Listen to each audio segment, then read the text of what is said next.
Сәлем достар, менің каналыма қош келдіңіздер. Менен көп қыз-келіншектер сұрайды, профитролиді қалай дайындаймыз деп. Сол себепті де сіздермен оңай жасалу жолын рецептісімен бөлісемін. Рецептіні видео соңында жазып өтемін. Видеоны соңына дейін қараңыздар.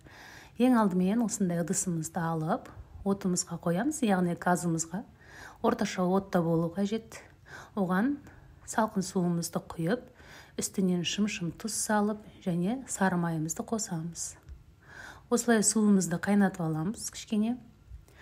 Газымыздың астын қатты қоюдың қажет жоқ, орташа от болады. Үстінен осылай електен өткізілген ұнымызды қосып, араластыра, үзбей араластырып отырамыз. Арасында түйіршік болмау керек.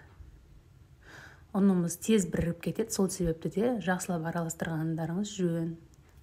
Енді отымыздан алып, осылай ыстық күйінде тағы да араластырып аламыз әбден. Арасында ешқандай түйіршік болмау керек, қыздар, сол жағын қатты қадағалаңыздар.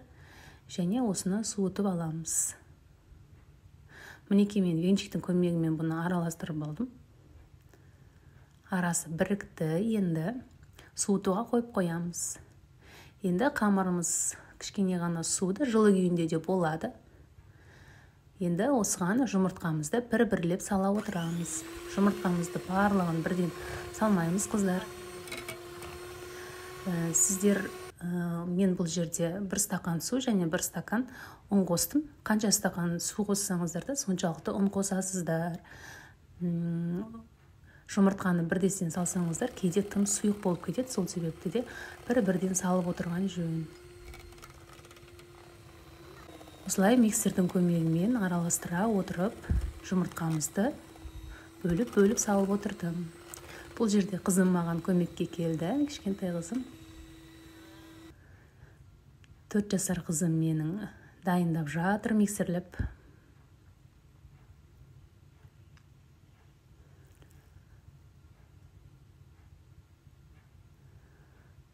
Міне әбден миксердің көмегімен араластырып аламыз. Егер сіздерге видео ұнаса, видеоға лайк басып өтіңіздер және менің каналыма тіркеліп қойыңыздар. Менің каналымнан алда жаңа рецептілер, тағам түрлерін көре аласыздар. Осындай қамыр дайындап аламыз. Мінекей осындай орташа неде сұйықтықта болу керек. Қатты сұйықта болмау керек. Қою болып кетсе де болмайды. Қою болып кетсе профитролиміз қатты болып қалады. Осындай мешок алдым, силиконовый менде. Сіздерде одноразовый болса да болады. Немесе егер мешок бұда болмаса, салафанға да жасауға болады осылай. Немесе қасықпен де салып отыруға болады. Алғашында мен қасықпен салып отыратынмын. Сосын осындай насатканы көмегімен және мешокқа салып, осылай әдемі форма жасап аламыз. Менде пергамент қағазын үстіне төседім. Егер сіздерде пергамент қағазы болмаса, ыдыстарыңызды майлап алған дұрыс. Мінекей арасын алыс-алыс етіп барлығын орналастырып шықтым. Және қызып тұрған пешімізде мен 200 градуста пісіріп алдым. Жарты сағат, 40 минут пісіп шығады. Егер сіздердің пештеріңіз тым қатты қызып кететін болса, 180 градуста 40-45 минутта пісіріп алсаңыздар болады. Профитролиміздің асын кішкене ғана тесіп, арасына осылай крем жағып, шайға ұсындым. Кремге қыздар сливкимен бұл жерде сгущенка қосылды. Кремі сливкиді алдын ала миксерлеп аласыздар, одан кейін сгущенканы қосып, арасына осылай ұсынсаңыздар болады. Шайға ұсынсаңыздар өте нәзік, жұмсақ, ауызда еріп кететін профитроли бұл. Жасап көріңіздер, кеңес беремін сіздерге.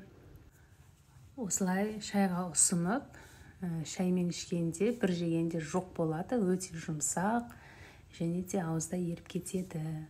Сіздер де жасап көріңіздер, ас болсын және де достарыңызбен бөлісіп, каналыма тіркеліп қойыңыздар.